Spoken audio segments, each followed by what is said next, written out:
Assalamualaikum warahmatullahi wabarakatuh. Bismillah walhamdulillah wassalatu wassalamu ala rasulillah Sayyidina Maulana Muhammad bin Abdullah wa ala alihi wa sahbihi wa man walah wa la hawla wa la quwwata illa billah, amma ba'd. Para habaib yang saya hormati, yang saya cintai, wabil khusus Al-Habib Muhammad Bagir Maulad Tawilah, Habib Aqil bin Aqil, Habib Abdul Qadir bin Husain Al-Haddad, keluarga besar almarhum ila rahmatil halqiyum Al-Habib Abdul Rahman bin Muhammad Al-Haddad, khususnya Al-Habib Umar bin Abdul Rahman Al-Haddad yang kami hormati, para kiai, para ulama yang saya hormati, khususnya akhi fillah walillah Al-Ustadz Al-Haj Ali Mukhtar, hadirin yang dirahmati Allah Subhanahu wa taala. Diriwayatkan dari Abu Umamah Al-Bahili bahwa Rasulullah sallallahu alaihi wasallam pernah berkata kepada para sahabat, "Kaifa antum idza tagha nisa'ukum wa fasaqa syubbanukum wa taraktum jihadakum?" Bagaimana sikap kalian, nasib kalian jika perempuan-perempuan kalian sudah melampaui batas? Jam 12 malam ada di jalan berkeluyuran, terbuka auratnya dengan tanpa malu, hubungan seks bebas ada di mana-mana, menjadi sponsor daripada semua produk, istri mengatur suami, bahkan penjaga pom bensin pun perempuan, tukang parkir pun perempuan.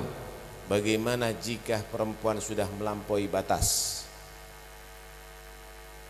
Wa fasaqa syubbanukum, dan bagaimana nasib kalian dan keadaan sikap kalian pula jika menjadi fasik pemuda-pemuda kalian, menjadi peminum minuman keras, pecandu narkoba, selalu bergumul dan berkunjung ke tempat-tempat maksiat, melakukan perbuatan dosa tanpa aling-aling, terang-terangan. Wa taraktum jihadakum, dan kalian meninggalkan jihad membela agama Allah. Tidak ada yang marah saat itu, bahkan ulamanya diam.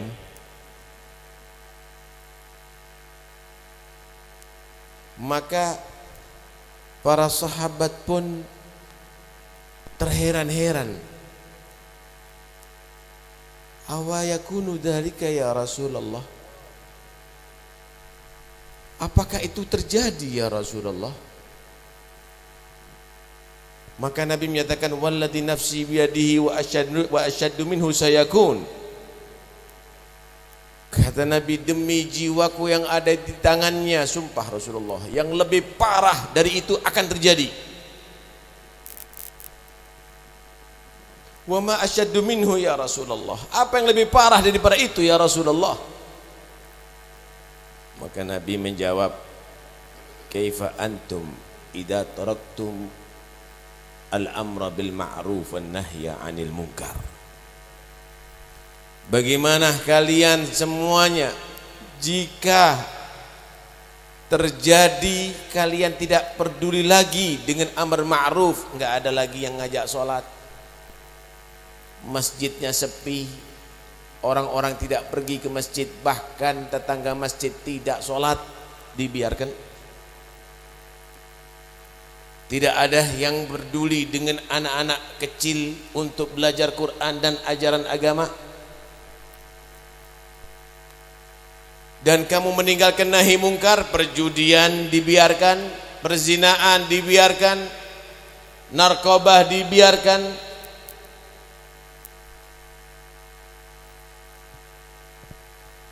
Awakainun dzalika ya Rasulullah, itu terjadi ya Rasulullah. Wa asyaddu minhu sayakun, demi Tuhan ada yang lebih parah dari itu akan terjadi. Wa ma asyaddu minhu ya Rasulullah, apa yang lebih parah ya Rasulullah? Kaifa antum idza raaitumul ma'rufa munkaran wal munkara ma'rufa. Bagaimana jika kamu sudah menilai yang bagus adalah satu kemungkaran? Bercadar adalah ninja, membuka aurat adalah satu, akan mendapatkan piagam dan medali idola. Berjubah, berimamah adalah ekstrim dan anarkis. Sedangkan bercelana pendek untuk olahraga adalah satu kemajuan, berkreasi. Yang ma'ruf menjadi mungkar, yang mungkar menjadi ma'ruf, saudara. Subhanallah. Awakainun ya Rasulullah. Para sahabat enggak menangi Pak zaman itu. Mereka bertanya, terjadi itu ya Rasulullah. Wa asyaddu minhu sayakun, yang lebih daripada itu akan terjadi. Wa ma asyaddu minhu ya Rasulullah, apa yang akan terjadi ya Rasulullah yang lebih parah daripada itu? Kaifa antum idza ta'muruna bil munkar wa tanhauna 'anil ma'ruf. Bagaimana sebaliknya, bukan Anda mengajak kebaikan tapi mengajak kemungkaran dan mencegah daripada berbuat baik, saudara. Yang bersikap baik tegas terhadap agama dibenci, dikucilkan. Justru yang melanggar agama adalah dijadikan panutan. Awakainun ya Rasulullah, apakah itu terjadi ya Rasulullah? Wa asyaddu minhu sayakun, lebih parah itu akan terjadi. Qala Allah Ta'ala, maka Nabi menceritakan firman Allah dalam hadits qudsi, bi halaftu la utihanna fitnatan yasirul halim fiha hayran.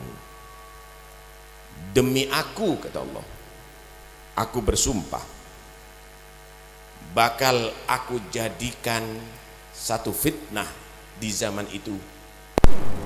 Orang yang mengerti akan menjadi bingung, saudara. Bingung. Kenapa? Karena sudah tidak tahu solusinya. Mau kita bergabung dalam satu organisasi untuk bersatu tetapi berpecah belah. Mau kita jadikan panutan tetapi melanggar agama. Ternyata di situ bukan agama yang menjadi targetnya, hanya sekedar untuk kepentingan politik dan lain-lainnya. Bingung kita, mau kumpul sama siapa nih? Mau bergabung ke siapa nih? Mau ikut siapa nih? Itulah yang terjadi akhir zaman, saudara. Karena itu kita harus paham, ketika sudah zaman yang demikian, jangan Anda meninggalkan tiga hal. Yang pertama kitab Allah, yang kedua sunnah Rasulullah, yang ketiga salafus saleh. Setiap zaman jangan meninggalkan tiga hal ini, saudara. Wa man attalul Qur'an wa sunnata rasulih ja'alallahu ba'sahum bainahum.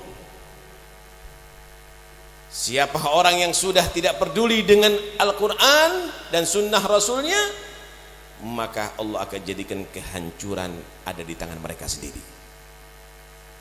Enggak perlu orang Yahudi Pak, enggak perlu orang Nasara, Anda sendiri akan hancur kalau sudah tidak peduli dengan Al-Quran dan sunnah Nabi SAW.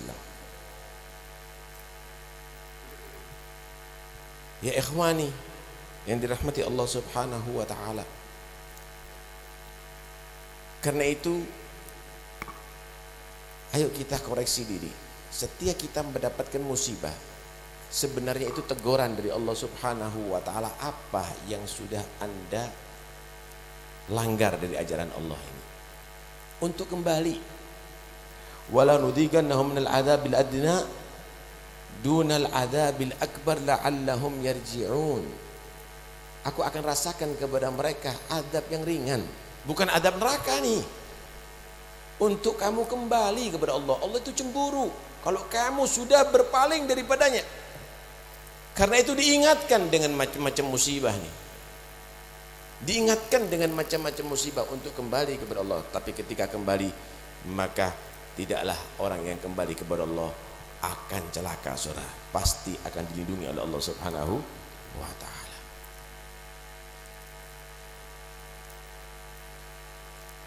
Al-Habib Abdurrahman bin Abdullah Bilfaqih yang dijuluki Allamatud Dunia, salah seorang murid Al-Habib Abdullah bin Alam Al-Haddad,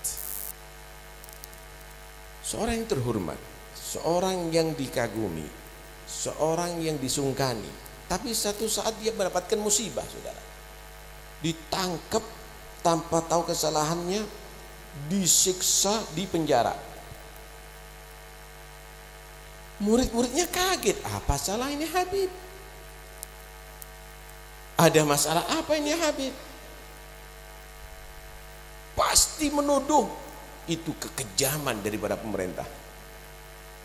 Akhirnya satu saat setelah lepas Habib ini, semua rame-rame untuk mencaci, mengguncing. Kata Al-Habib Rahman, jangan-jangan yang salah aku, kata dia. Yang zalim aku, bukan mereka, kata dia. Apa yang Anda lakukan wahai Habib? Kok Anda menyatakan diri Anda salah dan zalim? Ya, ada satu khaddam yang selalu khidmat kepada aku, belum pernah aku tanya kepada dia sudah sholat apa enggak. Belum pernah aku tegur dia udah sholat apa enggak.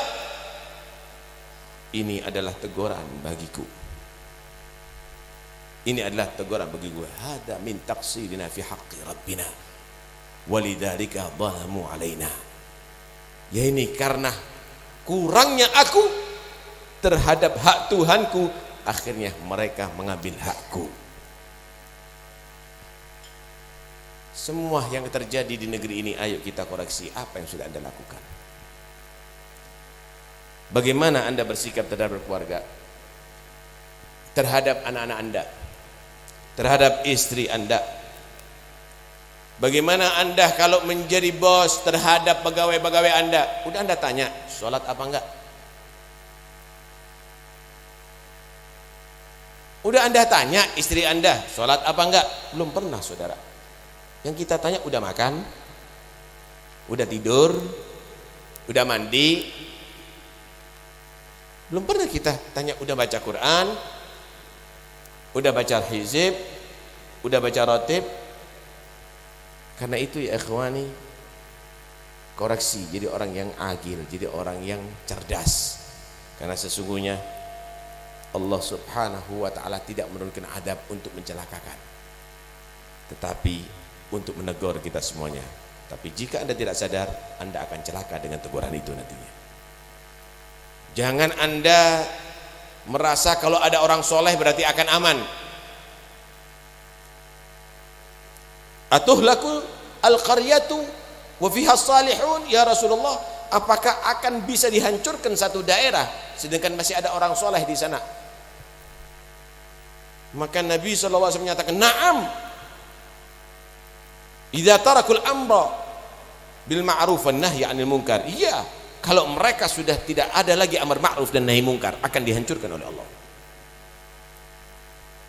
Karena itu ayo kita peduli dengan lingkungan kita, peduli dengan keluarga kita, peduli kepada murid-murid kita.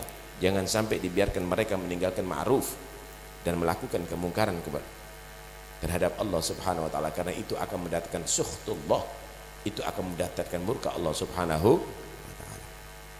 Ikhwani yang dirahmati oleh Allah Subhanahu wa taala, kalau kita mendengarkan bagaimana ucapan Al-Habib Muhammad bin Tahir Al-Haddad di dalam menjaga hak Allah Subhanahu wa taala, jangan yang wajib saudara, yang sunnah nggak pernah ditinggalkan. Sampai dia mengisyaratkan man tahawana bin nawafil tahawana bil faraid. Siapa orang yang sudah ngentengkan sunnah, entar lagi ngentengkan yang wajib. Jadi nggak langsung orang meninggalkan yang wajib saudara, ninggalkan yang sunnah, ngentengkan yang sunnah, entar lagi sholat yang wajibnya berantakan.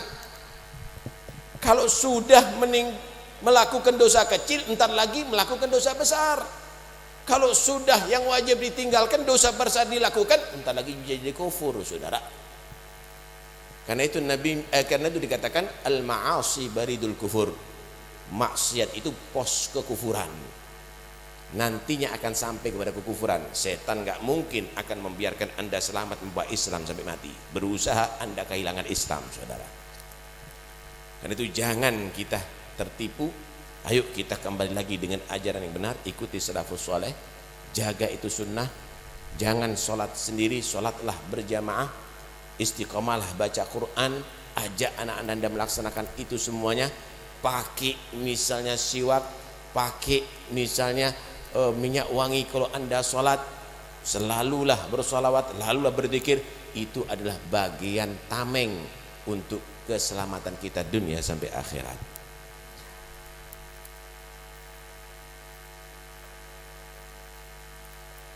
Orang-orang yang berilmu, jadi ilmu itu saudara ada adab, amal itu ada adab. Al-ilm lahu adab, wal amal lahu adab. Wa ma adabul ilm? Adabul ilm huwa al-amal bil ilm. Adabnya ilmu yaitu mengamalkan ilmu. Kalau ada orang alim ngerti kitab kok nggak ngamalkan isi kitab, itu orang yang alim tapi nggak beradab.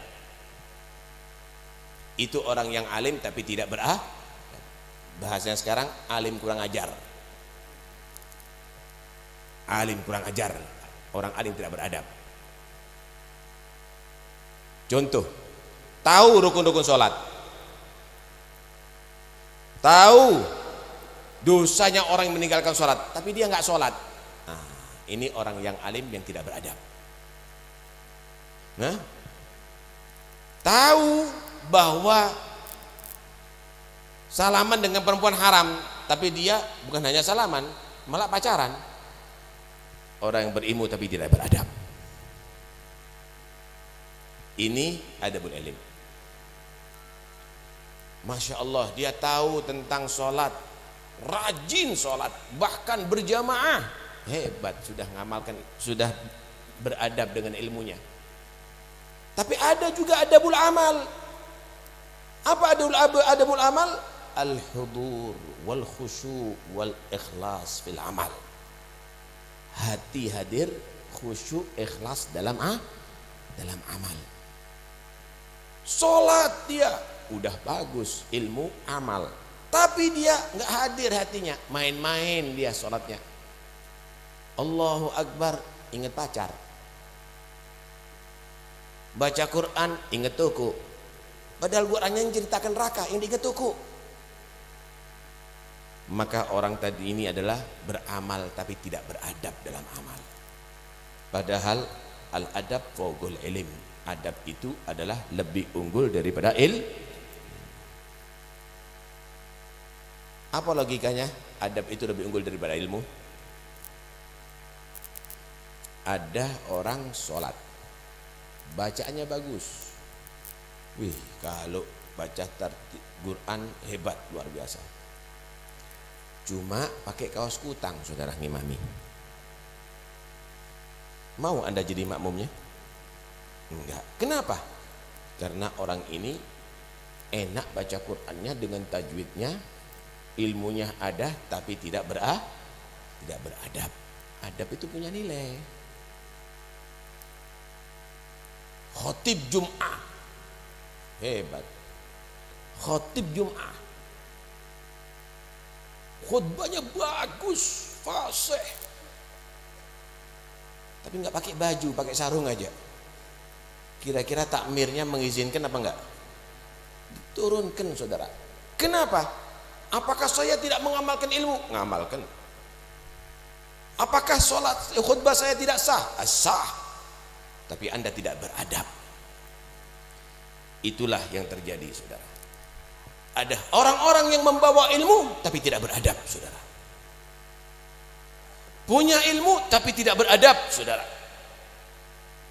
Dia bawa ayat Quran, dia bawa hadis Nabi, tetapi tidak sesuai dengan muradullah dan tidak sesuai dengan muradul Nabi.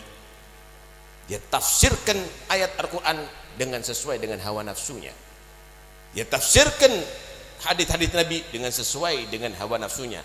Hanya kepentingan sesaat, hanya untuk urusan politiknya, hanya untuk urusan pekerjaannya, hanya urusan untuk popularitasnya, maka itu adalah orang yang alim tapi tidak beradab.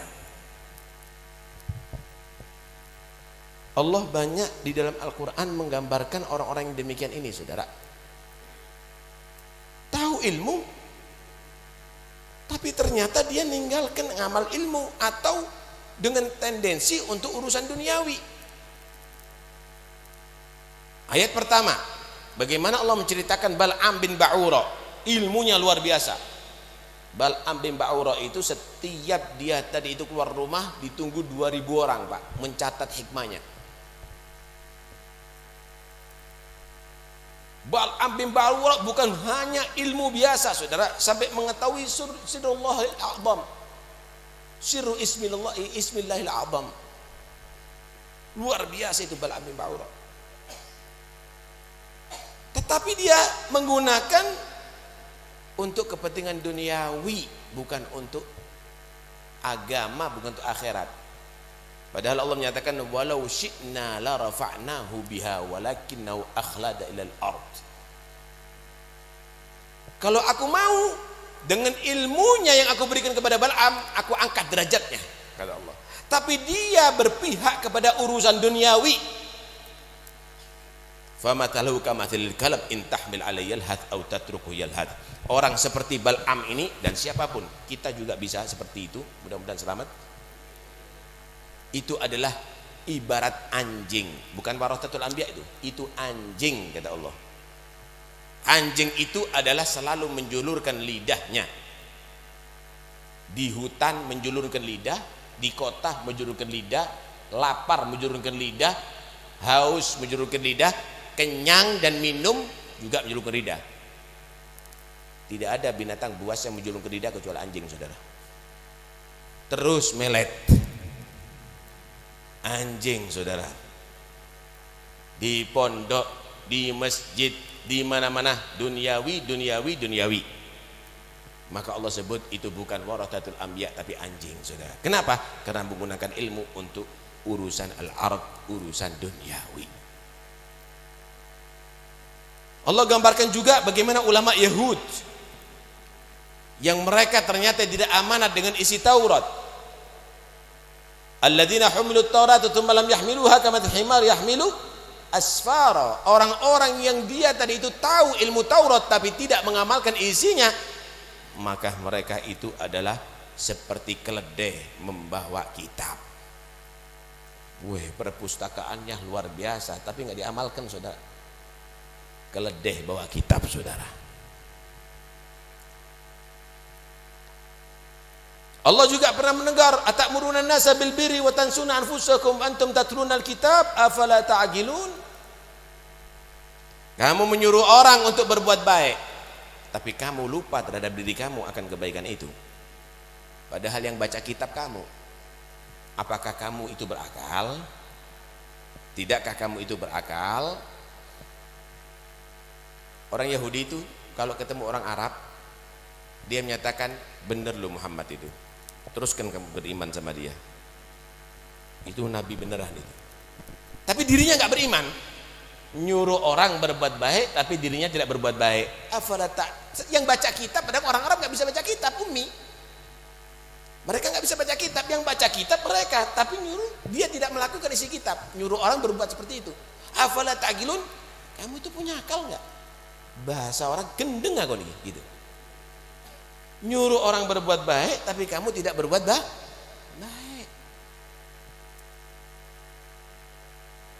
Karena itu munculnya musibah yang ada sekarang, perubahan yang ada sekarang, kita harus koreksi diri.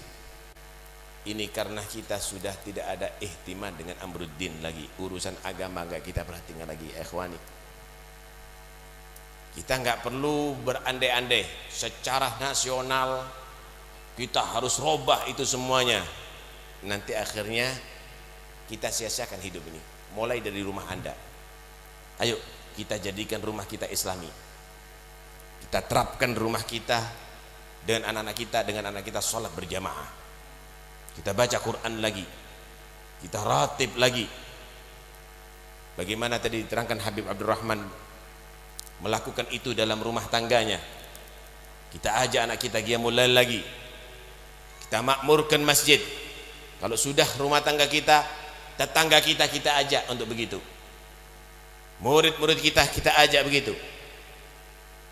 Kemudian siapapun yang jadi kewajiban kita, pegawai-pegawai kita ajak begitu. Terus demikian, jika itu dilakukan oleh 100 orang, sudah berapa ribu orang yang sudah bisa melakukan istiqomah. Jika 1000 orang, maka sudah berapa puluh ribu orang yang sudah istiqamah. Jika 100.000 orang, maka berapa juta orang, saudara. Nah, karena itu kesadaran ini yang harus ada pada diri kita. Koreksi, berubahlah, maka insya Allah pertolongan Allah akan datang kepada kita semuanya. Dan mudah-mudahan insya Allah kita diberikan faraj oleh Allah Subhanahu wa taala. Farrij 'anna wa 'anil muslimin ya rabbal alamin ya arhamar rahimin ya arhamar rahimin ya arhamar rahimin. Farrij 'anna 'anil muslimin ya rabbal alamin. Wa sallallahu ala sayyidina Muhammad wa alihi wasallam. Alhamdulillahirabbil alamin. Assalamualaikum warahmatullahi wabarakatuh.